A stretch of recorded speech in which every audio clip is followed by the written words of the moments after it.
Professor Ali Khan Mahmudabad, ये नाम जो कुछ दिन पहले तक शायद बहुत सारे लोग नहीं जानते थे, लेकिन प्रोफेसर अली खान महमूदाबाद की गिरफ्तारी हुई 18 मई को, रविवार के दिन।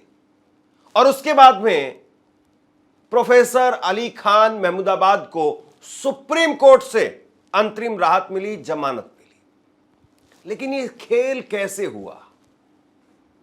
पूरे देश में जो भी सोच इस खबर को देख रहा था, पढ़ रहा था, सोच रहा था, उसकी ये बात गले नहीं उतर पाई कि आखिरकार एक सामान्य सी पोस्ट को लेकर के एक आदमी जो कि कैम्ब्रिज यूनिवर्सिटी तक जाता है, पीएचडी पास करके डॉक्टर की उपाधि लेकर के आता है, वो आदमी जो एक यूनिवर्सिटी में एक डिपार्टमेंट का हेड है, पढ़ा रहा है, वो आदमी जो राजनीतिक तौर पर बड़े सियासी रसूख रखता है, उस आदमी की गिरफ्तारी हो गई, और वो भी महज एक फेसबुक पोस्ट को लेकर के।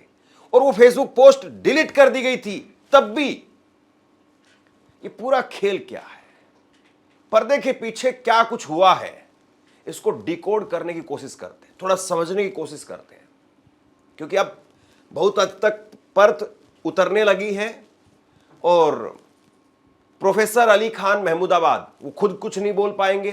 सुप्रीम कोर्ट ने कई सारी पाबंदियां उन पर भी लगाई है कि आपका पासपोर्ट जब्त कर लिया है, आप इंटरव्यू नहीं देंगे, भाषण नहीं देंगे, कोई पोस्ट नहीं लिखेंगे, कहीं पर ट्वीट नहीं करेंगे पर्टिकुलर इस मामले को लेकर के कि क्या हुआ था और कैसे हुआ।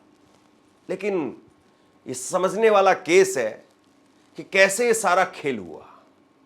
और इस पिक्चर में बहुत सारे लोग हैं, लेकिन इस पिक्चर में कुछ नाम ऐसे हैं जो नाम वाकई लोगों की जुबान पर आ गए। और उसमें एक बड़ा नाम है रेनू भाटिया, हरियाणा महिला आयोग के अध्यक्ष रेनू भाटिया।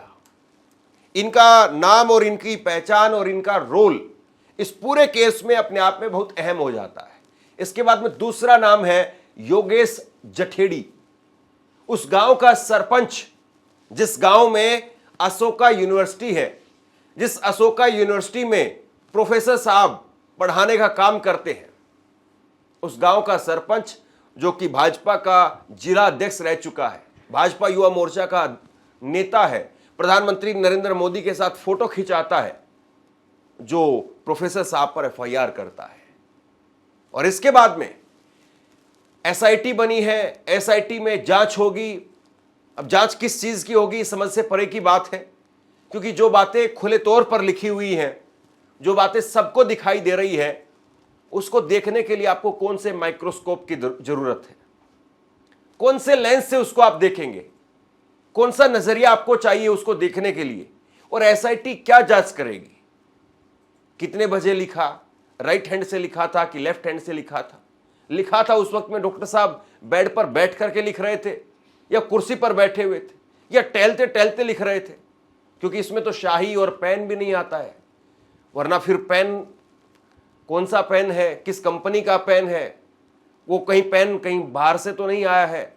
हो सकता है कि फोन अब जब्त कर लिया जाए कि जिस फोन से फेसबुक पर पोस्ट लिखा गया था, इंस्टाग्राम पर लिखा गया था, उसकी तहकीकात की जाए। ये फोन किस कंपनी का है, ये फोन कब आपने खरीदा, इसका बिल कहां है, क्योंकि यह भी कहा गया कि प्रोफेसर साहब विदेशी ताकतों को मदद पहुंचा रहे हैं। एक ऐसी फेसबुक पोस्ट जिसको लेकर के सुप्रीम कोर्ट के जजों ने पूछा कि बताइए वो लाइन कहां है जिससे सेना के अधिकारियों का अपमान हुआ है। और आज सरकार की तरफ से जब वकील वहां पर पेश हुए तो वो लाइन नहीं बता पाए, वो नहीं दिखा पाए, नहीं सुना पाए, नहीं पढ़ करके बोल पाए कि वो लाइन कौन सी है, वो शब्द कौन से हैं जिनसे सेना का अपमान हुआ। अब इसमें समझने वाली जो बात है वो ये है कि जिस चीज में वाकई कोई चीज नहीं थी, जिस पोस्ट में ऐसी कोई बात नहीं थी जिसको सुप्रीम कोर्ट में और जिसको अलग अलग चैनलों पर मैंने 3 दिन पहले खबर आपको दिखाई थी, एक इंटरव्यू में रेनू भाटिया वो बैठी हुई थी आज तक पर, और उसमें उनसे सीधा सवाल पूछा गया कि आप वो लाइन बताइए, आप वो शब्द बताइए जिसके जरिए आपको लगता है कि वाकई सेना की महिला अधिकारियों का अपमान किया गया है। ये दुनिया भर की बातें, लड्डू, जलेबी, रसगुल्ला, समोसा, चटनी, जलेबी, हर तरीके से इन्होंने सब कुछ किया, सब बताया, लेकिन ये नहीं बता पाई कि वो लाइन कौन सी है, कौन सी वो लाइन है जिसको लेकर के विवाद हो रहा है।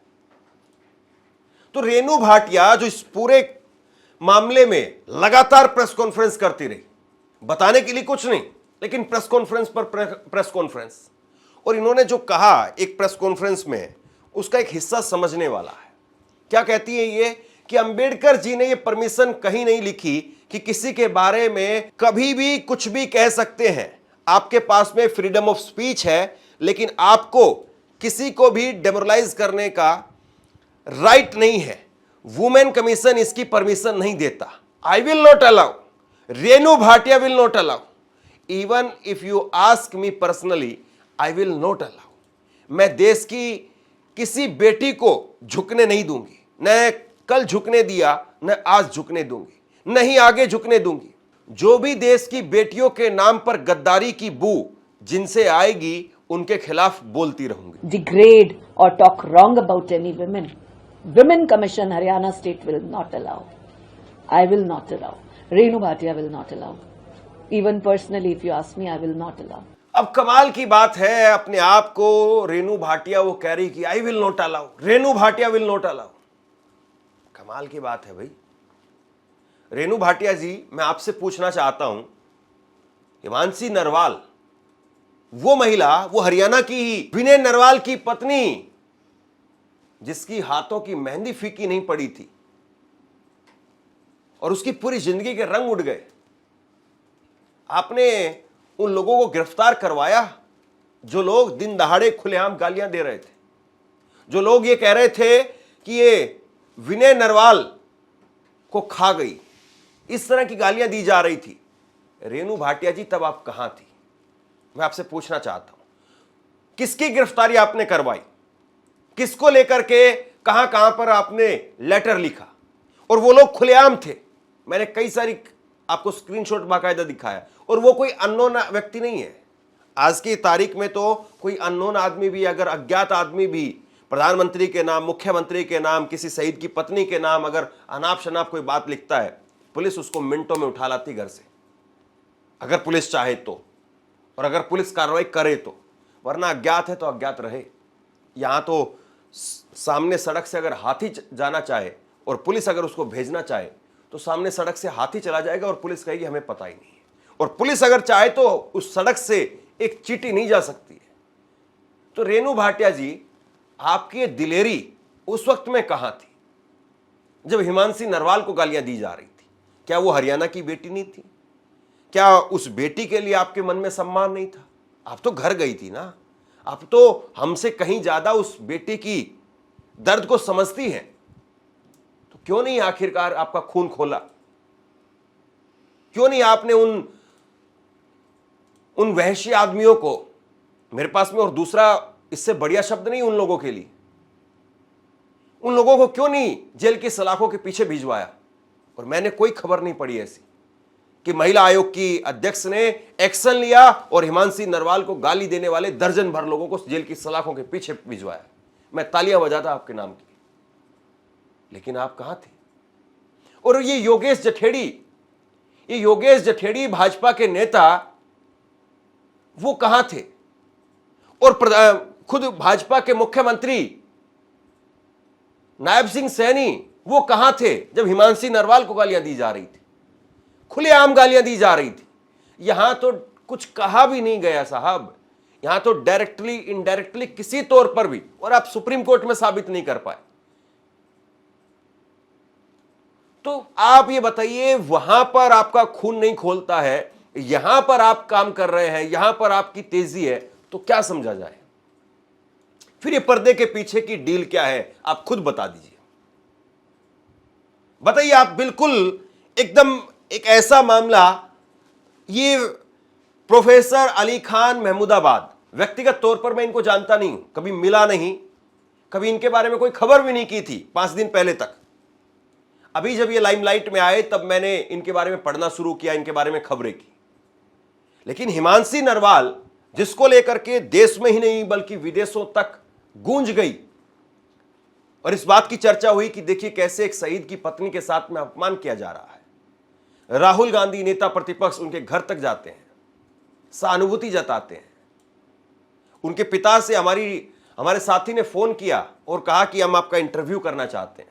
उनके पिता ने कहा कि अभी हम इस हालत में नहीं है कि कुछ बोल पाए, और हमने भी उनका पूरा सम्मान, पूरा एहतराम करते हुए दोबारा उनको फोन नहीं किया। एक बार उनके पिता से हमारी बात हुई और कोशिश की थी हमने कि बात करें, उनके पिता से बात करें, उनकी पत्नी से बात करें।